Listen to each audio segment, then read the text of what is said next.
Okay, so as a parent, we've all been there, right? That moment your child comes home and they're clearly upset about something that happened with another kid, and your mind just starts racing. Is this just a normal childhood spat?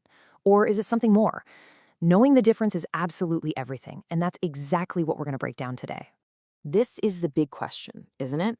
When your child has a problem at school, how do you know what you're dealing with? Is it just a one-time argument, the kind of thing that's a normal part of kids learning to get along?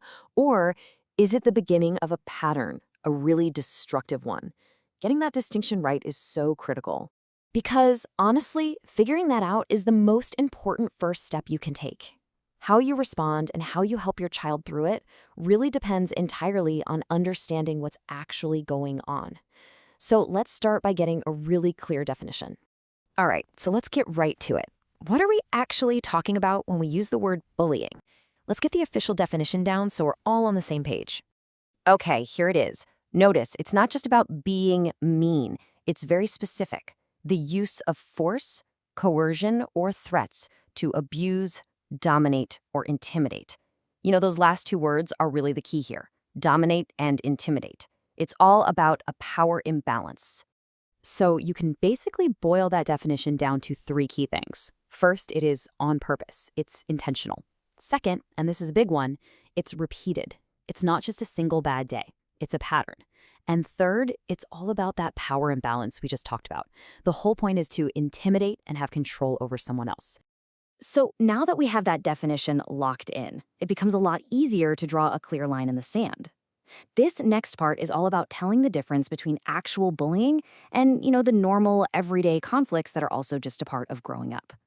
And this is just so important to remember. If we start labeling every single disagreement our kids have as bullying, we're actually not doing them any favors.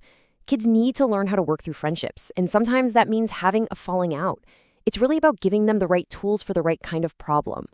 This chart just lays it out so clearly. You see on the left a friendship fallout. It's usually a one-time thing. It can hurt, for sure, but it's part of how kids learn social skills. But look at the right side.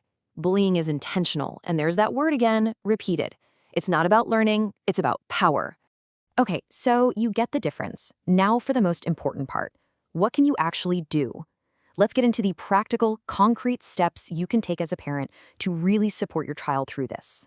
Think of this as your 4-step parent playbook. It's pretty straightforward. First, you talk about it. Second, you keep an eye on their digital world. Third, you build them up from the inside. And fourth, you know how to stay calm and report it the right way. Let's walk through each one. All right, step 1 is all about communication. Don't wait for a problem to pop up. Talk about what bullying is before it happens. Use the definitions we just went over. When you do that, you create this safe space, So if something does happen, they won't be scared to come to you because they'll know you get it.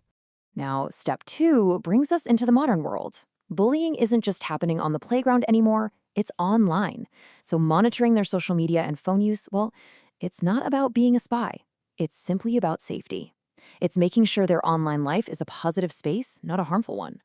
Step 3 is so powerful because it's proactive. When you help your child build up their self-esteem and self-respect, you're basically giving them an emotional shield. A kid who feels good about who they are is just less likely to be completely knocked down by someone else's mean words or actions. And finally, step 4. This one is all about your reaction in that critical moment when your child comes to you. The absolute most important thing you can do is stay calm. If you panic, they might shut down. Just listen, let them know you hear them, and then together you can work on reporting it to the right people, like the school, in a calm, constructive way. So when you put all these steps together, what's the end game here? What are we really trying to achieve? Well, it's not just about stopping a single incident. It's about building something that will last a lifetime, resilience. So when do you make that call? When do you escalate things? Here's your clear signal. When you see targeted and intentional acts over time. That's it. That's your cue to contact the school and officially raise this as a bullying issue. And this is really the whole point. Your support, your conversations, your actions, they do more than just fix a current problem. You are actively building the two things your child needs to truly thrive in any situation: self-esteem and resilience. And that's the real goal here. So I'll leave you with this one thought to take with you. thinking about everything we've covered, from what bullying actually is to how to build your child up. What's just one simple conversation you can start with your kid tonight to open that door?